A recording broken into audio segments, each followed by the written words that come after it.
লড়াই গঙ্গাপাড়ের নীলবাড়ি দখলের, বিনা রক্তক্ষয়ে গণতান্ত্রিক পদ্ধতির লড়াই। কিন্তু সেই লড়াইয়ে যে এইভাবে কুরুক্ষেত্রের রুক্ষ প্রান্তর ঢুকে পড়বে কে জানতো। পাণ্ডবেশ্বরের সভায় বিরোধী বিজেপিকে কৌরব আর তার দল তৃণমূলকে একেবারে পাণ্ডব বলে অভিহিত করলেন মুখ্যমন্ত্রী।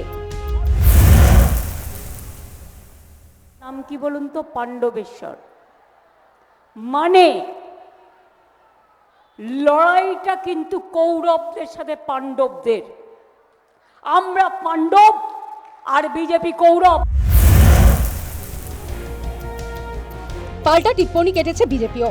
দেশের মুখ্য নির্বাচন কমিশনার জ্ঞানেশ কুমার ভীষ্ম কিনা প্রশ্ন তুলে রসিকতার সুরে গেরুয়া শিবির পিতামহের খোঁজের কথা বলেছে। প্রথম তাহলে একজন ওখানে ধৃতরাষ্ট্রকে খুঁজে বার করতে হবে, সেটা তো আমরা ভোটার লিস্টে পেয়েছি। পিতামহ ভীষ্মটাকে ওটা জানতে হবে, ওটা জ্ঞানেশ কুমার কিনা সেটা বোঝার দরকার আছে। আমরা ভীষ্মের খোঁজে আছি।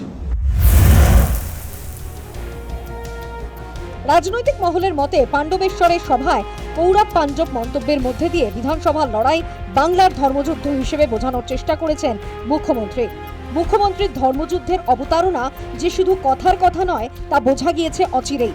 মুখ্যমন্ত্রীর দাবি, কেন্দ্রের বিজেপি সরকারের মেয়াদ চলতি বছরের আগস্ট সেপ্টেম্বর পর্যন্ত। কথাই সব ঠিক করবে, ভ্যানিশ ওয়াশিং মেশিন। এটা চলতে পারে না। গায়ের জোর দেখাচ্ছে বিজেপি, কোনো আইন মানছে না। শুনে রেখে দিন, 2026-এর আগস্ট সেপ্টেম্বরে বিজেপি গভর্নমেন্ট দিল্লি থেকে চলে যাবে। তারপরে আমি দেখব যারা আজকে বিজেপির হয়ে আজকে দালালি করে বেড়াচ্ছেন, মানুষের উপর অত্যাচার করছেন, ভোটাধিকার কেড়ে নিচ্ছেন। আমার কিছু করার দরকার নেই। যদি ধর্ম বলে কিছু থাকে তাহলে মনে রাখবেন, যারা অধর্ম করে ধর্মের কল কিন্তু বাতাসে নড়ে। বৃহস্পতিবার পাণ্ডবেশ্বর থেকে ফেরার পথে প্রাকৃতিক দুর্যোগের কবলে পড়েছিল মুখ্যমন্ত্রীর বিমান। প্রায় ঘন্টা দেড়েক আকাশে চক্কর কাটার পর শেষ পর্যন্ত অবতরণ করতে সক্ষম হয় মুখ্যমন্ত্রীর বিমান।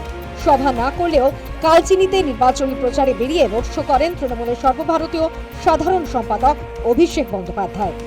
News time.